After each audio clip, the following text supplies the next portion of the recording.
I can have this to look at later as well. So we've got several things going on down here. One of them, we got a shutoff valve that's been leaking, and these are a style that I don't like. SharkBite makes the same thing. These probably are similar, but anyways, one of them's leaking, so we'd like to abandon those. The line that feeds the refrigerator, we want to go ahead and just put a straight coupling in there. So SharkBite coupling and make a transition to the braided stainless steel supply, the 3/8 tubing.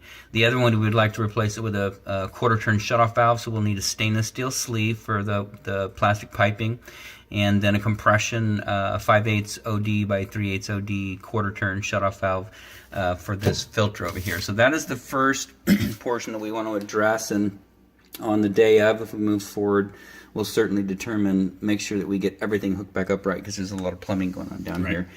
Second thing is we've got leaking in the P-trap. The connection here from the garbage disposal over to the basket strainer. Something's happening here and leaking. I guess on the pipe back here, it's probably just from when they paint it or whatever. I don't think it looks like a corrosion. No. Anyway, so we need to address any kind of leaking here at the trap. So you got moisture right there, and that's pretty tight. This island vent they put all the fittings tight to tight. Went ahead and put a coupling down there. Worst case scenario is this piping would get cut down here if we can't get this, because all the fittings are so tight. Trying to get it in here correct, this should come out and trap into the basket strainer with a telescoping kit from the garbage disposal. So worst case is we would come in and try and cut right here and also here and repipe this, get this sanitary tee pointed out at an angle to where we can actually utilize it, abandon all of this piping right here, the 45, this old schedule 40, that T right there, get rid of everything, pipe it new with tubular piping to address that. Was there anything else going on with the faucet up here at all? Nope. Okay. And the faucet installed with the handle to the back is correct? That's the way you like it? It was getting loose, so I just kept on turning it around.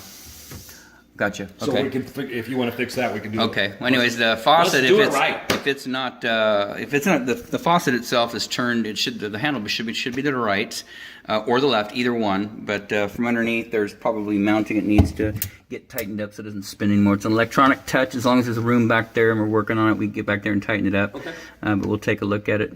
So that is it for the kitchen. So what we've got up here is a pedestal lab. We'll try and not flip this, otherwise the camera will spin. But all the way up top, you can see the center is where the spout is, and it's corroded. I mean, not completely bad, but you can see the corrosion on there. It's rusted through. So there's been some water getting through there. Additionally, it's been running down to this brass T, which provides the hot and cold connection.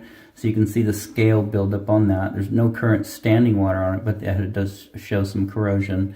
Up here on the cold side, I'm going to try and not flip this around so that if we lose the picture here, see if I can get a good picture of that. That has corrosion on it as well. I guess that's the one that's been leaking, so that one's pretty bad.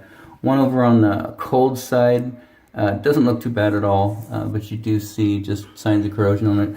The plastic tubing coming up from the stops, don't like those. The Quest tubing, they're about $1 at Home Depot, and it's the cheapest thing you can put in. So anyways, the minimum work you'd want to do is go ahead and locate the manufacturer for this faucet, get a replacement cartridge, and get that buttoned up.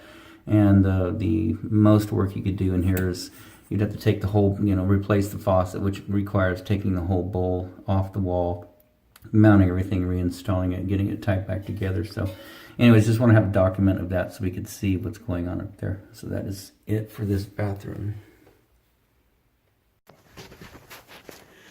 So we're still out here, and we're in Fresno. Yep. We're in Fresno, and we're taking a look at this old water heater. It's 15 years old, still working fine. So we just recommend leaving it unless something goes bad. Of course, if you want to stay out in front of it, you don't want to wait for the bad thing to happen. But first option is to go ahead and replace it with the new Bradford White 50-gallon water heater. That can be incorporated also with a recirculation pump if you feel like you need water quicker at your bathrooms. But this straight installation right here is $12.95. Additionally, we could go with the Renai unit and probably go middle of the road with their 75, the R75 luxury model. Put that in there. Those start out at about $24.95 and go up. The only thing we need to keep in mind is that the gas meter is about 40 feet away down that wall to where the fence is at. So we could install it, fire it up. If we get an error code, gas error code, we'll have to run an additional line, which means trenching down here 20 inches deep and then running the poly pipe and some anodeless risers to get a new gas supply down here. So that is another thing we'll send a price quote for.